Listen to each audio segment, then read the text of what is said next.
दोपहरें ऐसी लगती है जैसे बिना मोहरों के खाली खाने रखे हैं। न कोई खेलने वाला है बाजी, न कोई चाल चलता है। न अब दिन होता है न रात होती है, सभी कुछ रुक गया है। वो जाने कौन सा मौसम का झोंका था जो इस दीवार पे लटकी तस्वीर तिरछी कर गया है। जिंदगी में कभी कभी ऐसा आता है कि आपके लाख प्रयास के बाद भी जिंदगी में कुछ नहीं हो रहा होता है। जिंदगी में सभी कुछ रुक गया होता है। आप कितना भी प्रयत्न कर लीजिए, कितना भी मेहनत कर लीजिए, कितना भी भटक लीजिए, कितना भी लोगों के पास चले जाइए, जाकर उनसे काम मांग लीजिए, लेकिन नहीं मिलता है। आपके प्रयास में सफलता नहीं मिलती है। बहुत कोशिश करने के बाद भी नहीं मिलती है। एक बार ऐसा हो तो समझ में आए कि चलो इंसान के अंदर शायद योग्यता नहीं थी, इसीलिए इंसान को नहीं मिला।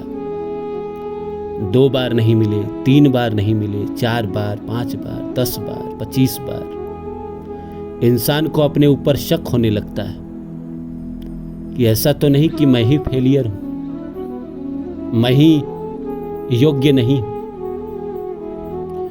मनोज वाजपेयी का मैं एक इंटरव्यू सुन रहा था। उसने कहा कि जीवन का बुरा समय वो है जब आपको अपनी योग्यता पे ही सवाल उठने लगे। आप खुद अपने आप से सवाल करने लगे कि मैं कर पाऊंगा, मेरे से हो पाएगा। और ऐसा सवाल उठना स्वाभाविक सी बात है। जब जिंदगी आपको नकारती है तो उसके जवाब में कुछ तो कुछ आप करेंगे। आपका मन कोई ना कोई तो तर्क देगा, और तर्क यही देता है कि हाँ, शायद तुम्हारे अंदर कमी है, तुम्हारे काम करने की जरूरत है, तुम्हें फिर से सीखने की जरूरत है, फिर से अपने आप को रिकवर करना पड़ेगा, फिर से जानना पड़ेगा, फिर से सीखना पड़ेगा। आप सीखते भी हैं, कोशिश भी करते हैं, पर नहीं होता है। मन एकदम से निराशा में चला जाता है। लगता है कि भाग्य, प्रकृति, ईश्वर ने इस जीवन में शायद मेरे नसीब में यही लिख दिया है कि सिर्फ और सिर्फ फेलियर झेलो, फेलियर फेस करो अपने लाइफ में। इंसान क्या समझेगा? जो ईश्वर पे भरोसा करता है वो तो ईश्वर के सहारे जी लेगा, अंत में थक हार के छोड़ देगा ईश्वर पे। कहेगा कि जो करना है करो, जो देना है दो, नहीं देना है मत दो। मैं अपने तरफ से पूरी कोशिश कर रहा हूं, पूरी मेहनत कर रहा हूं। जितना मैं जानता हूं, जितना मैं समझता हूं, जितना मैंने सीखा है, उस हिसाब से मैं अपनी 100% योग्यता दे रहा हूं। अगर फिर भी मेरे जीवन में यह असफलताएं बार बार आ रही है तो मैं क्या करूं? जो करना है करो प्रभु, अब तुम्हारे हवाले वतन साथियों। इंसान ईश्वर पे छोड़ देता है, और छोड़ भी देना चाहिए। जो आस्तिक लोग हैं उन्हें छोड़ देना चाहिए।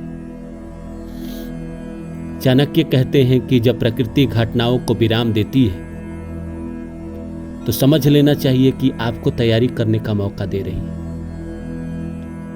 आपको फिर से अपने ऊपर काम करने का मौका दे रही है, आपको फिर से अपने ऊपर सोचने की मौका दे रही है, सोचने का मौका दे रही है। इंसान को अपने अंदर एक बार झांकना चाहिए और फिर शेर की तरह 2 कदम पीछे लेकर झपट्टा मारना चाहिए। जब वक्त आए, जब प्रकृति वक्त लेकर आए, उस समय नहीं चूकना चाहिए। लेकिन अभी ईश्वर की मर्जी है कि अभी कुछ नहीं हो रहा है, इसलिए ईश्वर पे छोड़ दीजिए। ये समझ लीजिए कि ईश्वर की यही मर्जी है कि अभी वो आपको विराम कराना चाहते हैं। हमेशा ऐसा होता है कि कभी कभी आपके जीवन में बहुत काम रहते हैं, एक साथ कई चीजें चल रही होती है, आपका करियर बहुत अच्छा चल रहा होता है, आप पैसा अच्छा कमा रहे होते हैं, आपकी शादी अच्छी हो रही होती है उसी समय। या हो सकते हैं कि आपकी शादी हो गई है तो आपका बच्चा, या हो सकता है कि आपका रिलेशनशिप बहुत अच्छा चल रहा हो। एक समय पे चारों तरफ से खुशियां आती है, और जब मुसीबत भी आती है तो चारों तरफ से आती है। वो तो बड़े बड़े बुजुर्ग कहीं गए हैं कि जब मुसीबत आती है तो चारों तरफ से आती है। आपके जीवन में जब तकलीफ का समय आता है तो एक चीज तकलीफ दे तब तो,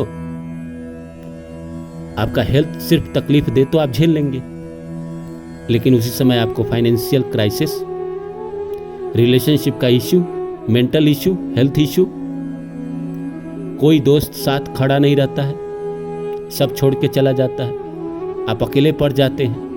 इतनी परेशानी एक साथ टूटती है कि आपको लगता है कि जीना ही बेकार है।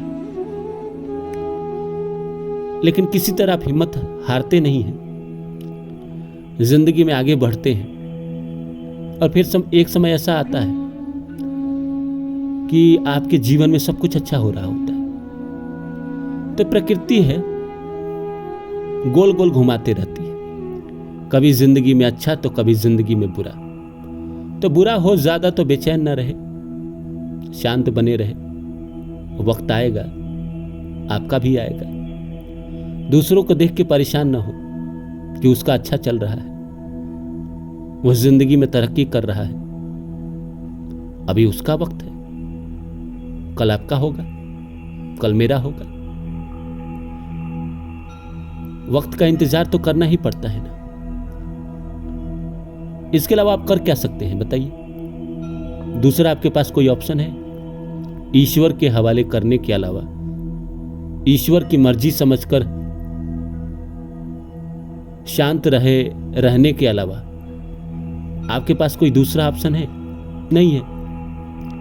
नहीं है तो आप ईश्वर का मर्जी समझकर उसे अभी रोक दीजिए, ज्यादा बेचैन मत होइए, वक्त आने दीजिए, आपका होगा। अभी तब तक जब तक आपको ईश्वर मौका नहीं दे रहे हैं, अपने आप को पॉलिश करते रहिए, अपने आप को बेहतर बनाते रहिए, पर्सनालिटी डेवलपमेंट ये सब करते रहिए, कुछ नया सीखते रहिए, अपने को ग्रोथ लेवल बढ़ाने के लिए कुछ ना कुछ करिए। क्या क्या कर सकते हैं वो तो आप ही ज़्यादा बेहतर जानते होंगे कि ऐसा क्या करेंगे, क्या स्किल है आपकी जो आपको नहीं आती है। हो सकता है आपको गाड़ी चलाने ना आता हो, गाड़ी सीख लीजिए। हो सकता हो आपको खाना बनाने नहीं आता है, खाना सीख लीजिए।